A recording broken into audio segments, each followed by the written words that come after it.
우리가 세상을 살아가면서 수많은 유행들이 있습니다. 그 중에 예전부터 한 5년 전부터 유행했던 것이 바로 여행이죠. 국내 여행뿐만 아니라 많은 사람들이 이제 해외로 나가서 해외에 있는 다양한 여행지로 여행을 가는 것이 유행이게 되었습니다. 여행이 정말 비행기만 타서 가는 것이 아니라 요즘 어떠한 여행이 있나요? 어떠한 여행이 유행인가요? 흔히들 아시는 뉴스에서 흔히들 볼 수 있는 크루즈 여행, 아니면 국토 대장정, 자전거를 타고 여행을 하고 캠핑카를 타고 정말 전 세계를 여행하는 유튜버들, 그러한 사람들을 많이 볼 수 있습니다. CNN에서 선정한 가장 매력적인 여행지 탑 100이 있다고 합니다. 그 중에 1위가 어느 도시일까요? 한번 고민해 보시기 바랍니다. 어느 도시가 과연 CNN이 선정한 1위의 가장 매력적인 도시였을까요? 바로 파리입니다. 5년 연속 파리가 1위를 했는데요. 2위는 마드리드, 3위는 도쿄, 4위는 로마입니다. 그렇다면 여러분들에게 묻습니다. 과연 우리나라 서울은 몇 위에 있을까요? 무려 12위에 있습니다. 전 세계 사람들이 서울을, 그 도시를 전 세계에서 10번째로 매력적인 도시라고 선정했다고 합니다. 왜 이 사람들은 이러한 도시들을 매력적이게 느낄까요? 무엇이 그들을 이 도시로 여행을 오게 만들었을까요? 세상에서의 공동체는 어떠한가요? 우리나라뿐만 아니라 전 세계에는 수많은 사교 모임이 있습니다. 오프라인뿐만 아니라 온라인을 통해서 수많은 사교 모임이 있는데요. 여러분들에게 묻습니다. 이 공동체 또는 어떤 모임에 가보고 싶다, 나는 이 공동체가 너무나 매력적이게 느껴서 여기를 가보고 싶다라고 느끼신 적이 있으신가요? 그러한 공동체가 교회 말고 다른 공동체가 있으신 적이 있으셨나요? 5년 전에는 어떠한 사교 모임, 그런 세상에서의 공동체가 인기가 있었을까요? 바로 영어 회화 모임입니다. 이 모임이 왜 인기였을까요? 쉽게 그 영어를, 내가 너무나 어렵게 느꼈던 그 영어를 쉽고 재미있고, 그리고 다양한 오락거리, 그리고 영어만 수업처럼 배우는 것이 아니라 정말 삶으로서 같이 놀고 여행 다니면서 배울 수 있는 그 사교 모임이 한창 유행을 했었죠. 그렇다면 요즘 2026년, 2025년 가장 따끈따끈하고 핫한 그런 세상에서 유행하는 공동체는 무엇일까요? 뉴스에서 보면 요즘 밖에서 뭐가 유행인가요? 다들 성경만 보셔서 잘 모르시나요? 러닝크루가 유행이었죠. 러닝크루는 뭐였죠? 같이 모여서 정말 딱 러닝, 뛰기만 하고 헤어지는 그러한 공동체가 인기가 있었죠. 그리고 요즘 또 가장 2026년에 뜨는 공동체가 있는데요. 과연 무엇일까요? 당근이라는 어플 아시나요? 중고거래를 살 수 있는 그런 플랫폼인데, 중고거래 살 수 있는 플랫폼에서 한 공동체가 요즘 유행하게 됩니다. 바로 경도 모임인데요. 경도 모임 혹시 들어보신 적이 있나요? 제가 초등학교 때 경찰과 도둑이라는 그 놀이의 약자인데요. 경찰과 도둑 놀이 무엇일까요? 만약에 10명의 사람이 모였으면 5명은 경찰의 역할을 맡습니다. 또 5명은 도둑의 역할을 맡는 거죠. 경찰이 도둑을 잡고 다니는 술래잡기라는 그 게임이죠. 그러면 이 모임이 당근이라는 플랫폼에서 한창 인기가 있게 되었습니다. 어떤 한 사람이 나도 이제 초등학교 때 해봤던, 어릴 때 봤던 그 경도 모임을 하고 싶어서 이제 당근 그 중고나라 플랫폼에 올렸다고 합니다. 처음에 관악구 지역에서 시작됐는데요. 몇 명이 모였을까요? 과연 이 경도 모임, 우리가 초등학교 때 했던, 여러분들이 중학교, 고등학교 때 했던 그 경찰과 도둑 모임이 단 일주일 만에 당근 플랫폼에 그 모임을 개설하면 최대 2,000명을 수용할 수 있답니다. 일주일 만에 2,000명이 모였다고 합니다. 왜 모였을까요? 무엇이 그들을 모이게 했을까요? 전문가들이 분석한 내용은 이러합니다. 온라인 시대 때, 비대면인 시대 때 오프라인에 대한 사람들의 매력, 궁금증이 생겨났다고 합니다. 이게 오프라인 모임이 이제 신기하고 희소성이 있게 되었고, 유대와 연결을 소망하는 사회적인 움직임이 있게 된 것이죠. 세상 사람들과 만남을 정말로 요즘을 말하는 힙하다고 느끼게 된 것이죠. 계산적인 인간관계를 넘어서 우리가 정말 순수했었던 그 나이 때 했던 그 추억의 놀이, 그 운동, 러닝, 그리고 경찰과 도둑 모임을 통해서 같이 그 옛날의 추억을 경험하고자 다 같이 그렇게 매력적인 공동체를 모이게 되었다고 합니다. 이 러닝 크루와 경찰과 도둑 모임의 공통점이 있는데요, 바로 무해하다는 것입니다. 무해하다. 요즘 2025년 트렌드 코리아 체계에서 나오는 키워드 중 하나인데요, 그 키워드 중 하나가 바로 무해력입니다. 무해력 무엇인가요? 자극이나 스트레스를 주지 않고 순수함으로 주의를 감싸 안는 것, 이것이 바로 무해력이라고 말합니다. 이러한 무해력이 있는 곳에 사람들이 모여들고 있습니다. 이러한 무해력이 있는 곳에 소비가 일어나기 시작한 것이었죠. 요즘 이런 곳에 다음 세대들이 엄청나게 모여들기 시작합니다. 그 경도 모임 관악구에서만 이제 끝났을까요? 부산, 강원도, 대전, 대구, 전국에서 이 경찰과 도둑 모임이 30대, 40대 사람들이 퇴근하고서 모여든다고 합니다. 왜 모일까요? 무엇이 그들을 모이게 만들었을까요? 다른 말로 하면 오늘 설교 제목처럼 날마다 더하게 하시니라. 날마다 사람들이 모여들고 있습니다. 이러한 공동체. 무엇이 이 사람들을, 이 공동체가 매력적이게 만들었을까요? 이 사람들은 이 공동체가 계속해서 궁금해졌을 것입니다. 나도 궁금해서 너무나 매력적으로 느껴서 이 공동체의 일원이 되고 싶은 욕구가 생겼을 겁니다. 이러한 공동체가 2000년 전에도 있었습니다. 바로 어떠한 공동체였나요? 오늘 본문에 나오는 초대교회의 그 영적 공동체인데요. 그러면 그 당시 초대교회는 어떠한 특징, 어떠한 매력이 있었을까요? 오늘 본문을 통해서 살펴보기 원합니다. 오늘 본문이 있기 전에는 어떠한 일이 그 전에 바로 일어났나요? 마가의 다락방 사건이 일어났죠. 여러분들에게 묻습니다. 마가의 다락방 사건, 어떠한 사건이죠? 오순절날 제자들과 예수를 믿는 자들이 120명 정도가 모여서 마가의 다락방에서 기도를 했죠. 하나님을 부르짖으면서 기도를 했죠. 그러자 무슨 일이 일어났나요? 급하고 강한 바람 같은 소리가 일어났고 불의 혀처럼 갈라지는 것이 각 사람 위에 임하였다고 사도행전 2장은 우리에게 말씀하고 있습니다. 그리고 무엇이 일어났나요?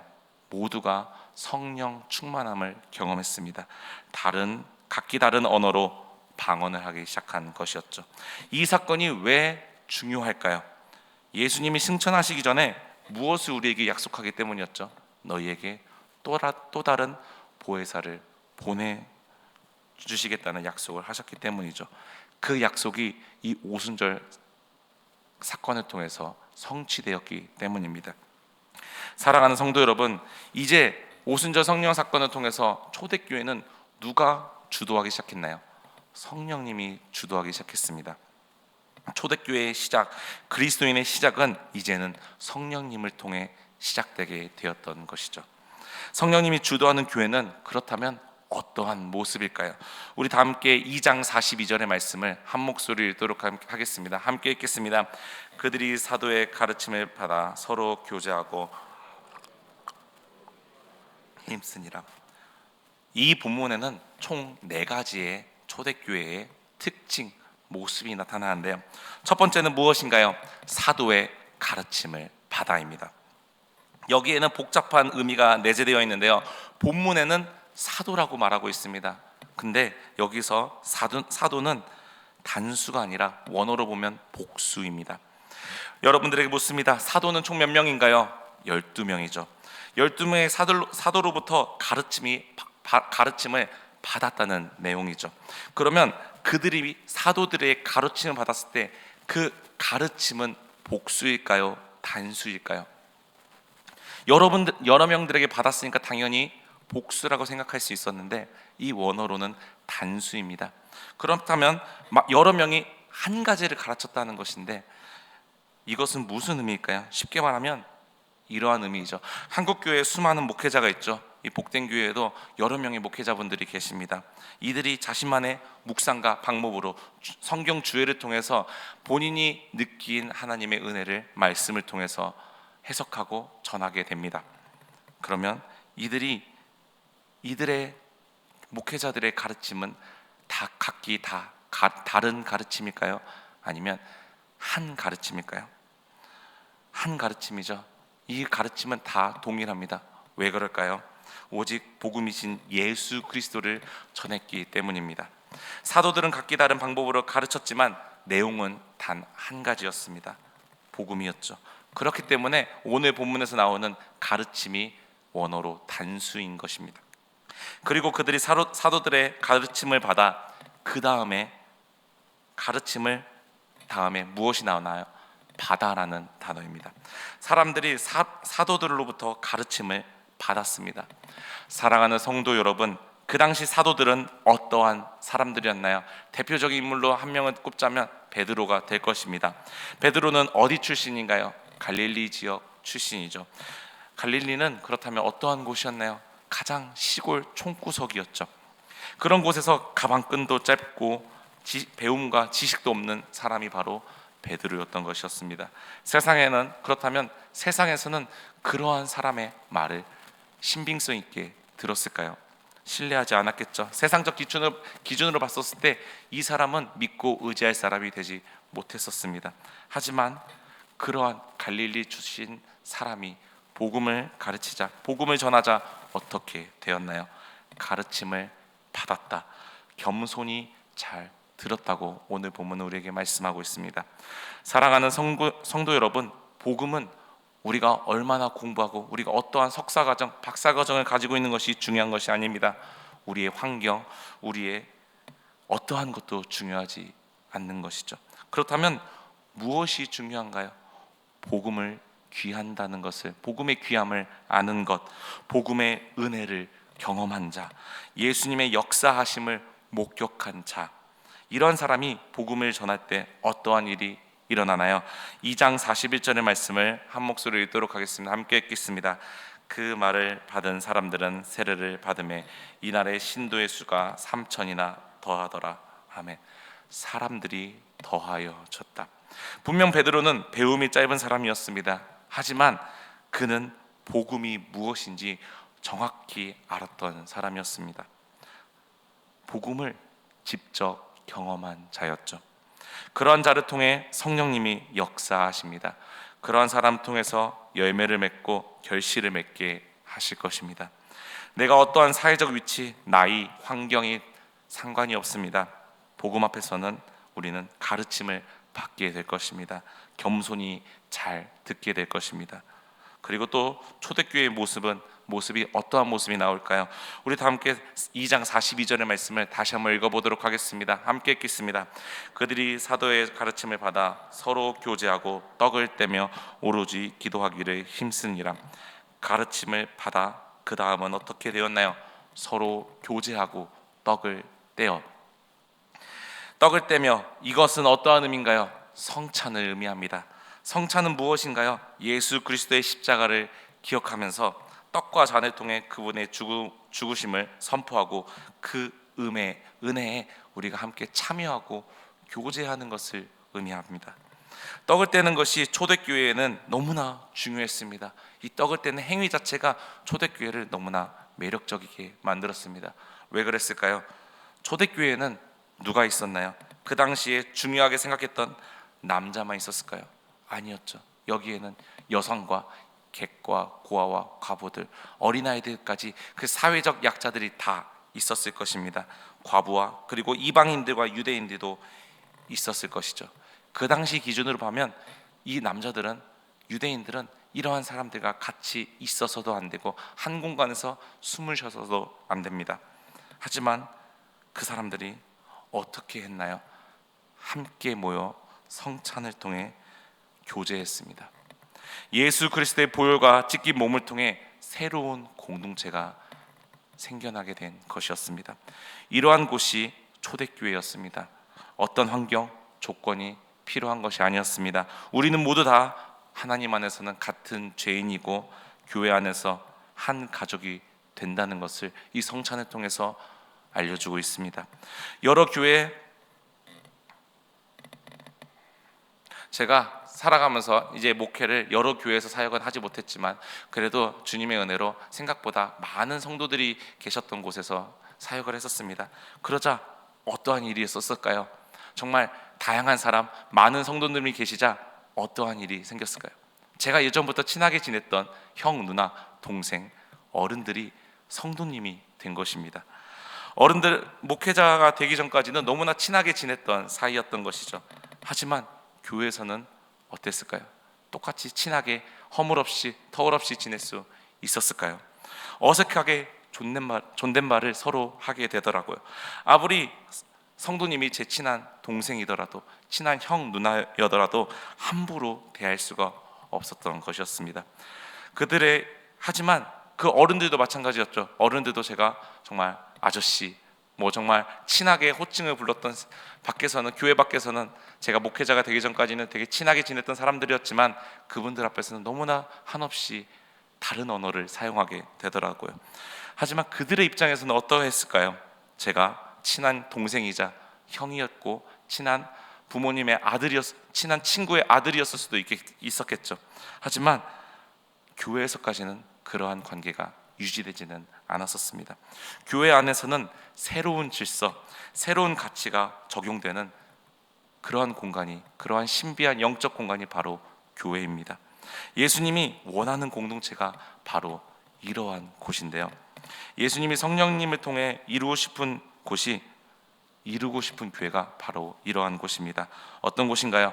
누가 어떻게 생겼든, 누가 어디가 불편하든 모자르든 예쁘든 못생기든 아픔이 있든 나이가 많든 적든 성령 안에서는 다 같은 가족이 될 수 있는 그러한 공동체, 이것이 교제하고 떡을 떼며의 의미입니다. 하나님 안에서 성찬을 통해서 우리가 어떠한 자리에 있었든 어떠한 위치에 있었든 우리는 다 죄인이고 하나님 안에선 한 가족이다. 이것을 의미하는 것이 오늘 본문에 나오는 떡을 떼며라는 의미입니다. 사랑하는 성도 여러분, 그 다음 초대교회 사람들은 무엇을 했나요? 떡을 떼며 그 다음에 나오는 문장이 무엇인가요? 기도하기를 힘쓰니라. 초대교회는 어떠한 공동체였나요? 예수 그리스도가 말한 또 다른 보혜사가 오기를, 그 성령님을 기다렸던 공동체였습니다. 그렇다면 그들은 무엇을 하면서 기다렸나요? 기도하면서 기다렸죠. 예수님은 이제 이 땅에 계시지 않습니다. 그리고 언제 올지도 모르는 그 두려운 상황 속에서 이 초대교회 사람들은 기다렸습니다. 무엇을 하면서요? 기도를 하면서요. 그럴 때마다 그들은 함께 모여서 기도했습니다. 사랑하는 성도 여러분, 예수님은 교회를 무엇이라고 말씀하셨나요? 성전을 무엇이라고 말씀하셨나요? 누가복음 19장 46절은 이렇게 말씀합니다. 함께 한 목소리를 읽겠습니다. 그들에게 이르시되 기록된 바 내 집은 기도하는 집이 되리라. 아멘. 성전은, 교회는 하나님의 기도하는 집입니다. 이것이 그리스도의 본질이고 성도의 본질은 바로 기도하는 사람인 것이죠. 제가 이것을 청년부에서 계속해서 적용 중에 있는데요. 예배 후에 청년부는 보통 셀 모임을 진행하고 있습니다. 근데 그 셀 모임을 한 달간 진행하지 않기로 했습니다. 왜 그랬을까요? 무엇을 위해 했을까요? 바로 공동체를 위해 먼저 기도하기 위해서입니다. 올해 사역, 그리고 팀장, 그리고 특히 아직 세워지지 않는 셀 리더를 위해서 우리가 먼저 인간의 노력이 아니라 하나님께 뜻을 구하면서 나아가고자 싶어서 이 기도회를 시작하게 되었습니다. 아직 셀 리더가 청년 공동체는 세워지지가 않았습니다. 많은 사람들이 계속해서 이래도 괜찮냐고 물어보지만 청년 공동체가 하나님의 성전인 우리가 만민이 기도하는 집이라는 것을 직접 경험하고자 이러한 기도회를 계속해서 진행 중에 있습니다. 그러자 어떠한 일이 이 청년 공동체에서 일어나고 있을까요? 기도로 은혜를 경험하게 되었습니다. 그 경험에서 끝나는 것이 아니라 공동체 동역자들에게 이 은혜를 나누기 시작한 것입니다. 그리고 더 감사한 것은 개별 큐티 모임이 시작하게 되었습니다. 저에게 찾아와서 몇몇 청년들이 큐티 모임을 하고 싶다고 와가지고 지금 총 3개의 단톡방을 만들어가지고 청년들과 매일마다 평일에 큐티 말씀을 묵상하면서 하루를 시작하고 하루를 마무리하고 있습니다. 그리고 너무나도 하나님의 은혜인 것은 리더를 하고 싶지 않았던 청년들 마음속에 리더로서 섬기고 싶다는 마음이 생겨나기 시작했습니다. 어떻게 하나님께서 이 청년부 공동체를 인도하실지는 모릅니다. 하지만 먼저 하나님의 뜻을 먼저 구하는, 그리고 나의 뜻이 앞서지 않은 공동체가 되기 위해서 계속해서 1월 한 달간은 기도를 준비하고 있습니다. 성도님들의 많은 중보를 같이 부탁드립니다. 사랑하는 성도 여러분, 교회는 이처럼 기도하는 집입니다. 이것을 늘 기억하며 나아가기를 소망합니다. 기도가 멈추면 교회의 심장 박동도 멈추게 될 것입니다. 우리 다 함께 42절의 말씀을 다시 한번 읽도록 하겠습니다. 함께 읽겠습니다. 그들이 사도의 가르침을 받아 서로 교제하고 떡을 떼며 오로지 기도하기를 힘쓰니라. 오로지 기도하기를 힘쓰니라.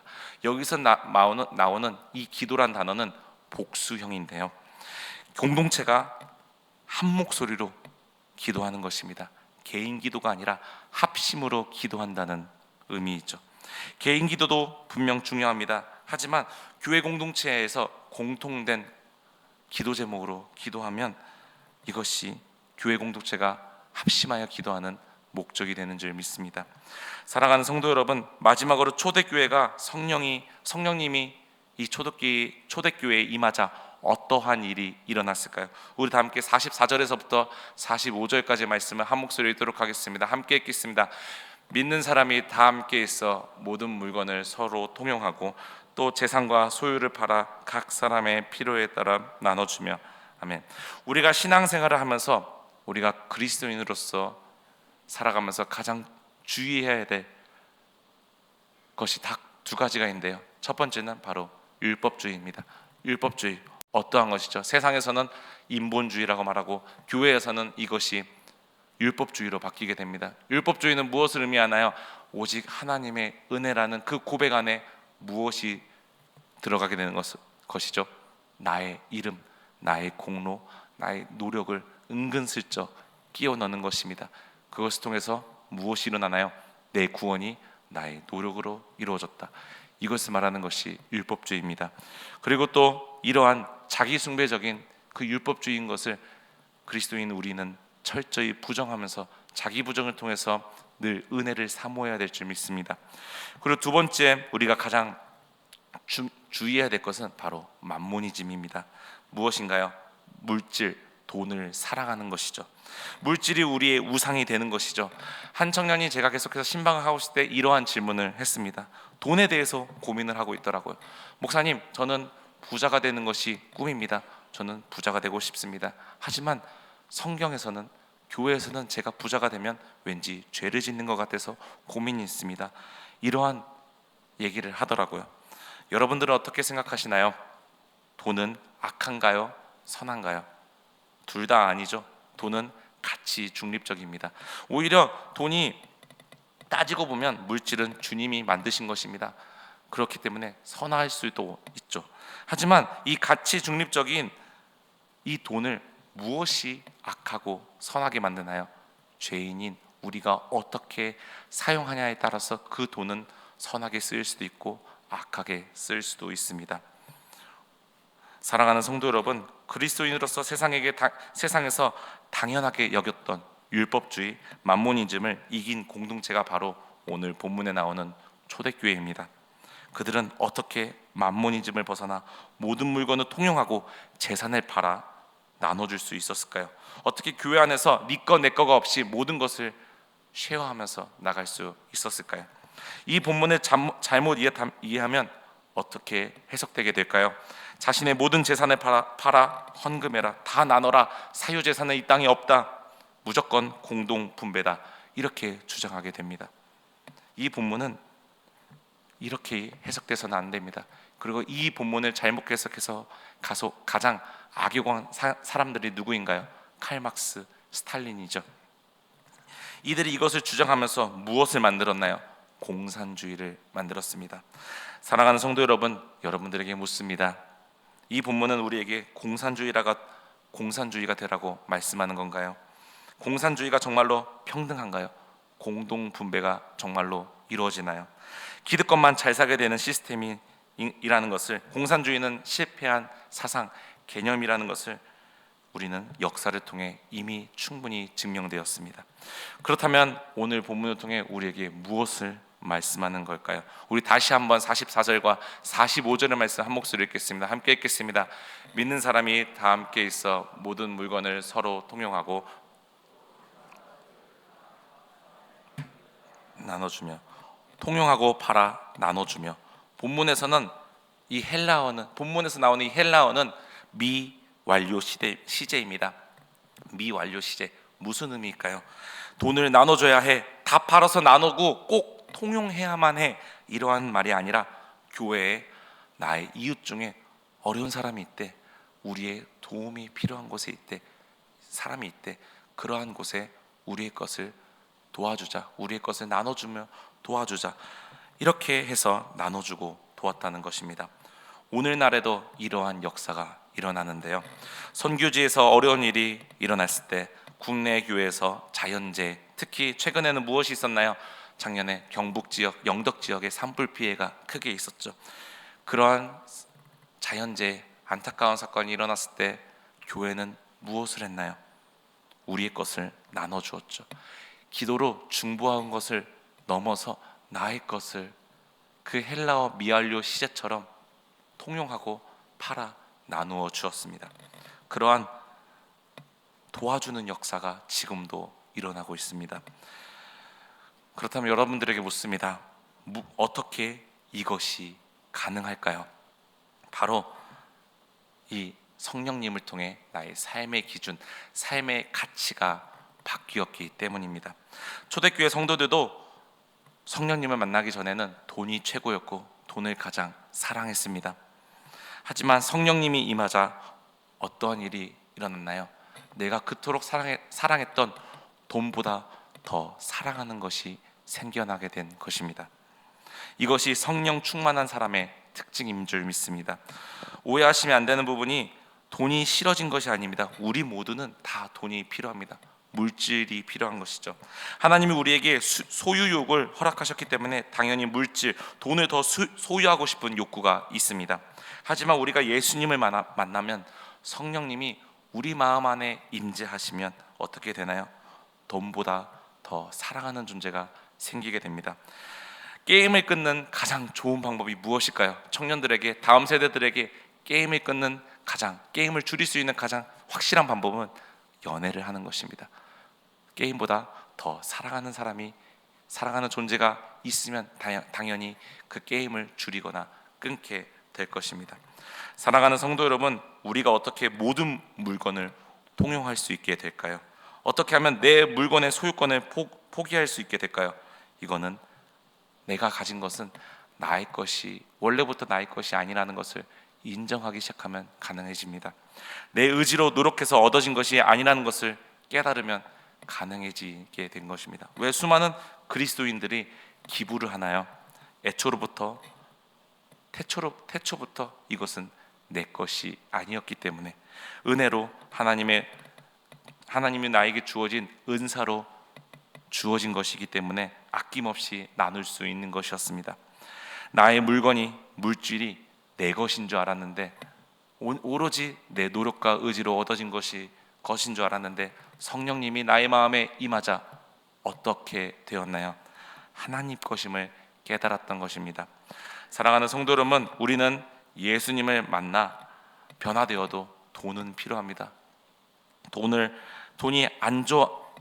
좋아하고 사랑하게 될 수밖에 없죠. 하지만 그 예수님을 만난 전과 후에 대한 그 돈의 기준은 달라지지 않습니다. 하지만 다른 한 가지는 무엇인가요? 돈보다 더 사랑하는 존재가 생기게 되는 것입니다. 그분을 위해서, 하나님과 함께하기 위해서, 사역하기 위해서는 얼마든지 나의 물질을 내어드릴 수 있게 되는 것이죠. 그러한 움직임이, 그러한 마음이 초대교회에서 일어나기 시작한 것이었습니다. 우리는 초대교회에 성령이 임하자 어떠한 특징이 있었는지를 나눴습니다. 가르침을 받아 겸손히 복음을 들었고요. 서로 교제하고 떡을 떼며 성찬에 참여했습니다. 그리고 기도하기를 힘썼죠. 또 무엇이 있었나요? 모든 물건을 통용하고 재산과 소유를 팔아 필요에 따라 나눠주었습니다. 그 당시 그러한 모습을 보여준 교회 공동체는 어떠했을까요? 세상 사람들 눈에는 어떻게 보였을까요? 충격적이었을 것입니다. 세상의 기준에는 정반대였기 때문에 세상 사람들은 어떻게 저렇게 할 수 있을까 궁금하기도 했고 충격적이었을 것입니다. 이기적으로 사는 문화 가운데 하나님의 사랑과 헌신을 실천하기 시작한 것이었죠. 오로지 나의 이익을 위해 사는 문화에서 교회 공동체는, 초대교회 공동체는 남에게 나의 것을 내어주는 공동체였습니다. 약자를 무시하던 그 세상 가운데 초대교회 공동체는 약자를 품고 한 가족처럼 살아가는 공동체였습니다. 그렇다면 여러분들에게 묻습니다. 이런 공동체가 오늘날에도 있으면 가고 싶지 않으신가요? 무해하다는 이유로 러닝크루 경도 모임에 수천 명, 수만 명이 모이고 있습니다. 하지만 왜 오늘날 교회에는 모이진 않습니까? 교회는 모이지 않을까요? 우리 모습에 초대교회의 그 성령 충만한 모습이 없어서이지 않을까요? 이것을 잘 점검하기를 소망합니다. 초대교회는 세상이 줄 수 없는 하나님의 사랑을 주었던 유일한 공동체였습니다. 교회 안에는 예수님의 복음이 있습니다. 성령님이 임재하고 계시죠. 그러자 어떻게 되었나요? 초대교회에 그렇게 하나님이, 예수님이, 성령님이 임재하자 어떻게 되었나요? 우리 다 함께 47절의 말씀을 한 목소리로 읽겠습니다. 함께 읽겠습니다. 하나님을 찬미하며 또 온 백성에게 칭송을 받으니 주께서 구원받은 사람을 날마다 더하게 하시니라. 날마다 더하게 하시니라. 초대교회의 모습을 회복하시길 소망합니다. 우리가 성령 충만하면 하나님께서 날마다 더하게 만들어 주실 것입니다. 초대교회의 그 원형의 모습을 잃지 말아야 합니다. 세상 사람들이 봤을 때 매력적인 공동체가 되어야 합니다. 하지만 어떻게 되어야 하나요? 우리의 노력이 아니라 성령님이 우리 안에 있어야지만 가능하게 될 것입니다. 성령님이 이 복된 교회 공동체, 한국교회 공동체에 역사하시면 그렇게 만들어 나가실 것입니다. 그러한 교회가 되기를 소망합니다. 마가와 다락방에서 기도한 120명의 성도들처럼 기도하면서 성령 충만을 갈망하기 소망합니다. 그럴 때마다 우리의 모습 안에서는 초대교회의 모습이 회복되게 될 것입니다. 세상 사람들이 오고 싶어하는 그러한 매력적인 공동체가 될 것입니다.